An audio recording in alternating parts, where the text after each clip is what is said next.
Bonjour à toutes et à tous, on débute cette revue de presse avec le tant attendu Olympico Vélodrome en clôture de la 35e journée de Ligue 1. L'OM a sombré à domicile contre l'OL 3-0, un vrai lion titre l'équipe ce lundi. Le quotidien a été impressionné par le niveau des Lyonnais, si décevant cette saison. Castello Luqueba a été l'homme à tout faire des Gaunes. L'OL dans le 1000 à Marseille, peut-on lire dans les colonnes du Progrès ce matin. Avec cette précieuse victoire, les hommes de Peter Bosz grimpent à la 7ème place, à 7 points du Stade Rennais 3ème. Ils peuvent enfin croire à la Ligue des Champions. Pour la Provence, le dauphin se noie, l'OM n'est plus qu'à 3 points de Rennes et devra se relancer à Lorient pour assurer sa 2ème place. A noter que l'arbitrage a rendu fou les Marseillais, ils accusent Monsieur Gauthier de ne pas avoir sifflé une main de Moussa Dembélé dans sa surface. Le premier but lyonnais a également fait jaser pour un potentiel hors-jeu de Moussa Dembélé et une éventuelle faute sur Paul Lopez. Eux aussi ont un lion comme emblème et ont gagné hier soir, ce sont les joueurs du Sporting Portugal. Les Lions se sont tranquillement imposés face au 5ème de Primeira Liga 4-1, grâce notamment à Pablo Sarabia qui a ouvert le score sur penalty. Des Lions jusqu'au bout, titre record. Avec cette victoire, le Sporting a validé son ticket pour la prochaine Ligue des Champions. Les Lions cœur des champions, écrit Ojogo sur sa première page. En plus, ce succès a privé Porto de célébration. Les Dragons pouvaient être sacrés champions du Portugal pour la 30e fois de leur histoire dès dimanche si le Sporting n'avait pas gagné. Porto n'aura besoin que d'un match nul le week-end prochain contre Benfica pour être sacré.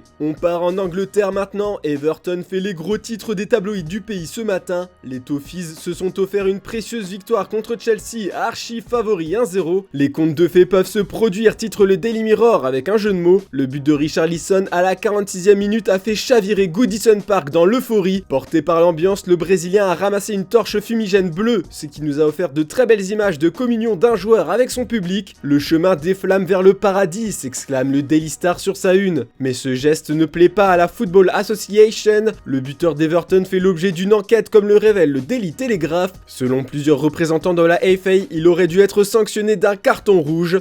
Un porte-parole du club d'Everton a déclaré que Richarlison tentait de jeter le fumigène hors du terrain. En tout cas, avec cette victoire, les Toffees reviennent à 2 longueurs du premier non relégable et reprennent espoir dans la course au maintien. Au pays de sa majesté, Manchester United fait encore couler beaucoup d'encre. Les Red Devils se préparent à accueillir Brentford ce soir à 21h. Ce sera leur dernier match à domicile. À cause de leur saison désastreuse, les joueurs de Ralph Rangnick devront faire face à une marche de la honte ce soir. Old Trafford est devenu une maison brisée pour le Daily Star. D'après le média, les supporters vont quitter leur siège à la 73e minute, à 17 minutes de la fin. Une minute pour chaque année de contrôle de la famille Glazer, jugée responsable de la descente aux enfers de leur institution. Puis comme l'explique le Daily Express dans ses pages intérieures, tous les joueurs qui risquent de quitter le club cet été, comme Paul Pogba, n'auront pas le droit à des hommages. Direction l'Espagne, au terme d'un match globalement maîtrisé, le FC Barcelone a dominé Mallorca hier soir 2-1. Le Barça reprend la 2ème place du classement devant le FC Séville. Mission accomplie, titre Mundo Deportivo ce lundi. Avec ce succès, les Blaugrana sont plus proches que jamais d'une qualification en Ligue des Champions, comme l'explique Sport avec Memphis Depay qui a retrouvé le chemin des filets. La presse catalane célèbre aussi le retour d'Ansu Fati sur les terrains après 101 jours d'absence. Le joueur de la Masia a mis sa blessure musculaire derrière lui et est maintenant disponible pour le sprint final. La meilleure nouvelle possible pour le Barça pour les journalistes de Sport.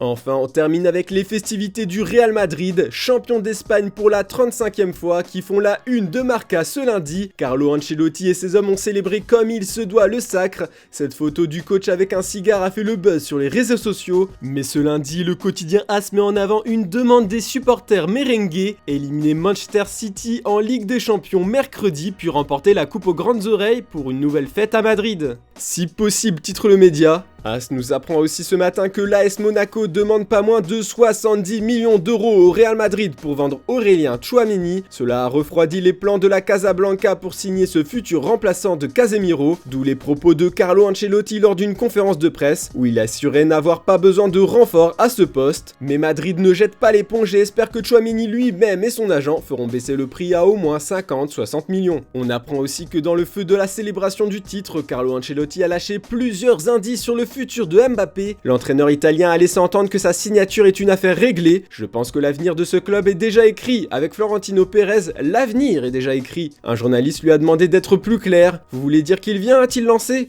Je n'ai pas dit ça, a réagi Ancelotti avec un sourire. Pour les journalistes espagnols, c'est sûr, Mbappé est déjà madrilène et attend la fin de la saison pour l'annoncer.